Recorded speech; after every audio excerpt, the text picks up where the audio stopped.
Imagine this. A young soldier wheels his chair past a disabled veteran in the parking lot every single day. He never stops, never speaks, just stares with pity and moves on.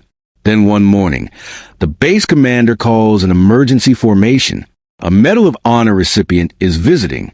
The entire base lines up, and when the recipient rolls onto the stage in a wheelchair, the young soldier's face goes white. It's him, the man he pitied, the man he ignored, the greatest war hero most of them will ever meet. This is the story of Marcus Reynolds, the veteran they saw as broken, until the day they learned what he had sacrificed to save an entire platoon. Before we begin, make sure to subscribe to Those Who Left a Trace, so you never miss these powerful stories of courage. And tell us in the comments, where are you watching from today?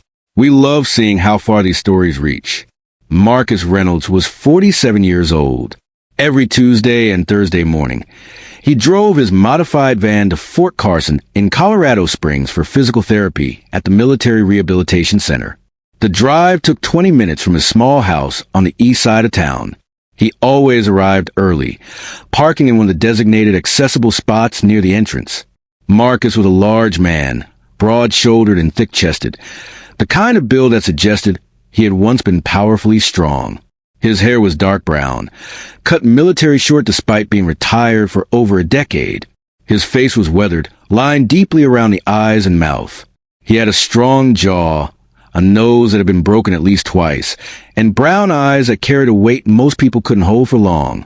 His hands were massive, scarred across the knuckles, calloused from years of gripping things tightly. But Marcus Reynolds had no legs. Both had been amputated above the knee. He sat in a black wheelchair, custom-built and well-maintained, but a wheelchair nonetheless. He wore jeans with the legs pinned up neatly, a plain gray t-shirt, and a veteran's baseball cap with no unit insignia. No decorations. No ribbons. Nothing that announced who he was or what he had done. To the young soldiers who saw him rolling through the parking lot toward the rehab center, he was just another wounded vet. Someone to feel sorry for. Someone whose best days were clearly behind him. Private First Class Tyler Brooks was one of those soldiers. He was 20 years old, fresh out of basic training, assigned to Fort Carson for his first duty station. He was tall and lean, still carrying that boyish enthusiasm that hadn't been worn down by deployments or loss. His uniform was always perfect, his boots polished to a mirror shine. He ran 5 miles every morning and did 200 push-ups before breakfast. Tyler had joined the Army to be a hero, to prove himself, to become the kind of man people respected. Every Tuesday and Thursday, Tyler would be finishing his morning run, when Marcus would arrive for therapy. Their paths crossed in the parking lot. Tyler would jog past, breathing hard, sweat dripping, feeling strong and alive. And he would see Marcus rolling slowly toward the building, and he would feel pity. Poor guy, Tyler would think. Must be tough living like that. Can't run, can't jump, can't do anything real soldiers do. Tyler never stopped to talk to Marcus, never offered a greeting, just a quick glance, a flash of pity, and then he would jog on, grateful that he still had his legs. Marcus noticed. He always noticed, but he said nothing. He had learned long ago that most people saw the wheelchair first and the man second, and he had made peace with that. The physical therapy sessions were routine, stretching, strength training, balance work on prosthetics that Marcus rarely wore anymore. The therapists were kind and professional. They pushed him hard because they knew he could take it. Marcus never complained. He showed up, did the work, and left. One Thursday morning, Tyler was running his usual route when he saw Marcus struggling in the parking lot. One of the wheelchair's tires had gone flat. Marcus was bent over the side of his chair, examining the damage, his face tight with frustration. Tyler slowed to a stop, breathing hard. For a moment, he considered offering to help, but then he hesitated. What would he even say? What could he do? He didn't know anything about wheelchairs. So he just stood there, watching from 30 feet away. Marcus looked up and saw him. Their eyes met. Tyler felt a flush of embarrassment, but didn't move. You gonna stand there, or you gonna help? Marcus called out, his voice rough but not unkind. Tyler jogged over uncertain. Yes, sir. What do you need? Marcus gestured to flat tire. There's a spare in the back of my van. Can you grab it? Tyler opened the van and found the spare tire. He brought it back and watched as Marcus expertly removed the damaged wheel and replaced it with the spare. His hands moved with practiced efficiency, no wasted motion. You do this a lot? Tyler asked. More than I'd like, Marcus said. He tightened the last bolt and tested the wheel. It spun smoothly. Thanks for the help. No problem, sir. Marcus looked up at him. You run every morning? Yes, sir. 5 miles. Marcus nodded slowly. Good. Don't take it for granted. Tyler didn't know what to say to that. He nodded awkwardly and jogged away. That night, Tyler told his roommate about the encounter. I helped this disabled vet today. Guy in a wheelchair. Flat tire. He seemed, I don't know, tough, I guess. But man, I can't imagine living like that. His roommate, a corporal named Jenkins, shrugged. Yeah, that's rough. But hey, at least he's alive, right? Yeah, Tyler said. I guess. What Tyler didn't know, what none of the young soldiers on base knew, was that Marcus Reynolds wasn't just any disabled veteran. He was a legend, a ghost, a name whispered in the halls of the Pentagon, and in the operations centers of Special Forces commands around the world. Marcus Reynolds had been a ranger, not just any ranger. He had served with the 75th Ranger Regiment for 12 years, rising to the rank of Master Sergeant. He had deployed to Iraq 6 times and Afghanistan 4 times. He had led raids, cleared buildings, and brought his men home when everyone said it was impossible. But his final mission, the one that cost him his legs, was the one that made him a legend. It happened in the Korengal Valley in Afghanistan, a place so dangerous that soldiers called it the Valley of Death. Marcus and his platoon had been sent in to extract a group of Afghan interpreters who had been compromised by the Taliban. Intelligence said it would be a quick in and out. 30 minutes on the ground. Easy. It wasn't easy. The platoon landed in a hot LZ, immediately taking fire from 3 sides. The interpreters were pinned down in a small compound surrounded by enemy fighters. Marcus's lieutenant was hit in the first 60 seconds. The radio operator went down next. Within 5 minutes, the platoon was scattered, taking casualties and running out of time. Marcus took command. He organized the defense. He directed fire. He called in air support and coordinated extraction. And when it became clear that the only way to get everyone out was to hold a choke point while the others evacuated, Marcus volunteered to stay. He and 2 other Rangers held that position for 17 minutes, while the rest of the platoon and the interpreters loaded onto the helicopters. 17 minutes of sustained fire, grenades, RPGs, overwhelming numbers. The other 2 Rangers were killed. Marcus fought alone for the last 4 minutes. When the final helicopter landed to pull him out, Marcus was unconscious, bleeding from multiple wounds, both legs shattered by an RPG blast that had hit 2 feet from where he lay. The medics didn't think he would survive the flight, but he did. The surgeons didn't think he would survive the surgery, but he did. And when he woke up in a hospital in Germany and they told him both legs were gone, Marcus looked at the ceiling and said only one thing. Did everyone else make it out? Yes, the doctor said. Everyone except the 2 who stayed with you. Marcus closed his eyes. Good. For that action, Marcus Reynolds was awarded the Medal of Honor. The citation was classified. The ceremony was private. Most of the details were never released to the public. But everyone in the special operations community knew his name. And then Marcus disappeared. He retired, moved to Colorado Springs, bought a small house, started going to physical therapy twice a week, lived quietly, told no one who he was. He didn't want the attention, didn't want the questions, didn't want people treating him like a hero. He just wanted to be left alone. But Fort Carson was about to change that. The announcement came on a Monday morning. The base commander, Colonel Angelo Martinez, called an emergency all-hands formation. Every soldier, every unit, every support staff member was ordered to report to the main parade field by 1000 hours. Private Tyler Brooks stood in formation with his company, confused and curious. Emergency formations were rare. Something big was happening. Colonel Martinez took the stage, her voice carrying across the field through the PA system. "Good morning," she said. "I know you're all wondering why you're here. I'll get straight to the point. Tomorrow, we will be hosting a visit from a Medal of Honor recipient. This is not a publicity event. This is not a photo opportunity. This is a chance for you to meet and learn from a man who represents the highest ideals of our military." Murmurs rippled through the formation. The recipient is asked to remain anonymous until the event. Martinez continued, "But I want to make something very clear. When he arrives tomorrow, you will treat him with the respect and honor he deserves. You will listen, you will learn, and you will remember that heroes come in many forms."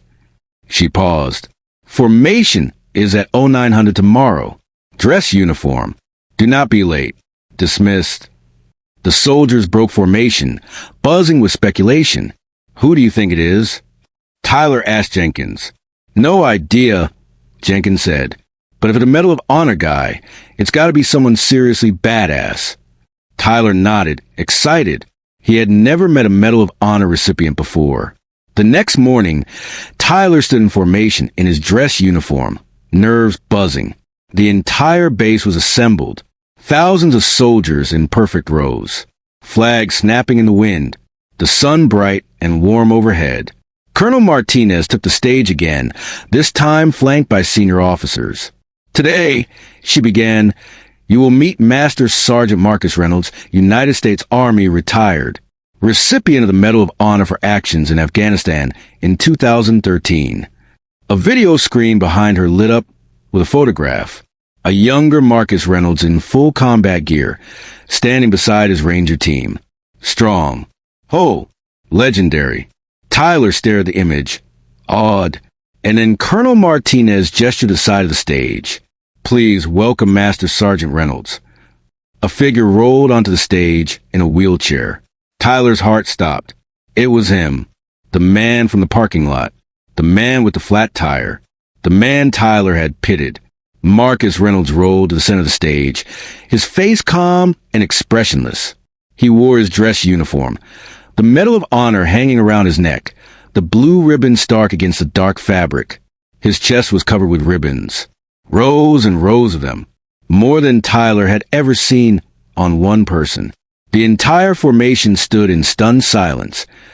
Tyler felt like the ground had opened beneath him. His face burned with shame. He had looked at this man, this hero, and felt sorry for him. He had seen the wheelchair and assumed weakness. Colonel Martinez spoke again. "Master Sergeant Reynolds has agreed to share his story with you today. I expect you to listen with the respect he deserves." She stepped back, and Marcus rolled forward to the microphone. He looked out over the sea of young faces and took a slow breath. "I'm not good at speeches," he said. His voice was rough, but it carried. "So I'll keep this short." He paused. "A lot of you look at me and see a man in a wheelchair. You see someone who's broken, someone who lost something. And you're right. I did lose something. I lost my legs. I lost 2 brothers. I lost a lot of things that day in the Korengal." His eyes swept the crowd. "But I didn't lose what matters. I didn't lose my purpose. I didn't lose my honor. And I didn't lose the fight. I held that position for 17 minutes so that 32 men could go home to their families. And I'd do it again without hesitation." The silence was absolute. "You're all young," Marcus continued. "You're strong. You're fast. You can run and jump and do all the things I can't do anymore. And you should be grateful for that. But don't ever think that strength is just about what your body can do." He tapped his chest. "Real strength is here. It's about making the hard choices. It's about standing when everyone else runs. It's about protecting the people who can't protect themselves. That doesn't go away just because you lose your legs." He looked directly at Tyler. Their eyes met, and Tyler felt like Marcus could see straight through him. "Some of you see people like me and feel pity," Marcus said. "Don't. I don't need your pity. I need your respect. And more than that, I need you to understand that sacrifice isn't something to feel sorry about. It's something to honor." He paused again, his jaw tight. "If you take nothing else from the day, take this. The measure of a soldier isn't how strong they are or how fast they can run. It's what they're willing to give up for the people beside them. That's what makes a hero. Not the body. The choice. Marcus rolled back from the microphone. And then, without prompting, every soldier on that field came to attention and raised their hand in salute. Thousands of hands. Thousands of salutes. All for the man in the wheelchair. Marcus sat very still. His throat tightened. He hadn't expected this. Hadn't wanted this. But he returned the salute, his hand steady. The moment stretched. 1 breath. 2. 3. Then Colonel Martinez called, "Order arms." The salutes dropped, but the silence held. Marcus rolled off the stage, disappearing into the building behind it. Tyler stood frozen, his heart pounding. He felt sick, ashamed. He had looked at that man and seen weakness. He had pitied him. And all along, Marcus Reynolds had been stronger than Tyler could ever hope to be. After the formation, Tyler walked in a daze. He couldn't shake the image of Marcus rolling onto that stage. The Medal of Honor around his neck. The quiet dignity in his voice. That evening, Tyler found himself sitting in his barracks room, staring at the wall. Jenkins came in, still buzzing with excitement. "Dude, that was insane. Did you see all those ribbons? That guy's a legend." Tyler didn't respond. "You okay?" Jenkins asked. Tyler shook his head slowly. "I helped him last week with a flat tire. And the whole time I was thinking he was just some sad, broken guy." Jenkins sat down. "You didn't know." "I should have," Tyler said quietly. "I should have seen him. Really seen him. Not just a wheelchair." Jenkins didn't have an answer for that. The next Tuesday, Tyler finished his morning run and saw Marcus pulling into the parking lot. This time, Tyler didn't jog past. He walked over. Marcus was getting his wheelchair out of the van when Tyler approached. "Sir," Tyler said, "can I talk to you for a minute?" Marcus looked up, his expression unreadable. "Sure." Tyler struggled to find the words. "I wanted to apologize. For last week. For how I looked at you. I didn't know who you were. But that's not an excuse. I should have treated you with respect regardless." Marcus studied him for a moment. Then he nodded. "You're right. You should have." Tyler winced. "But," Marcus continued, "most people don't. So don't beat yourself up too much. Just learn from it." "I will, sir," Tyler said. "I promise." Marcus held out his hand. "Marcus." Tyler shook it. "Tyler, you run every morning, Tyler?" "Yes, sir." Marcus smiled faintly. "Good. Keep doing that. And while you run, remember that not everyone can. Use that gift." Tyler nodded, his throat tight. "I will." Over the following weeks, Tyler made a point to stop and talk to Marcus whenever he saw him. At first, the conversations were brief and awkward, but gradually, they grew more comfortable. Marcus told stories, not about the Medal of Honor, not about the big moments, but about the small ones, the lessons he learned, the mistakes he made, the things that mattered. Tyler listened, absorbed every word, and slowly began to understand what Marcus had meant on that stage. Strength wasn't about the body. It was about the choice. One morning, Marcus asked Tyler a question. "You ever think about why you joined?" Tyler hesitated. "I wanted to be a hero." Marcus raised an eyebrow. And I guess I thought that meant doing something big. Something everyone would see." Marcus nodded slowly. "Most people think that. But the truth is, heroism is usually quiet. It's the guy who stays late to help a struggling soldier. It's the medic who holds someone's hand when they're scared. It's the leader who takes responsibility when things go wrong." He looked at Tyler. "Big moments are rare. It's the small choices that define you."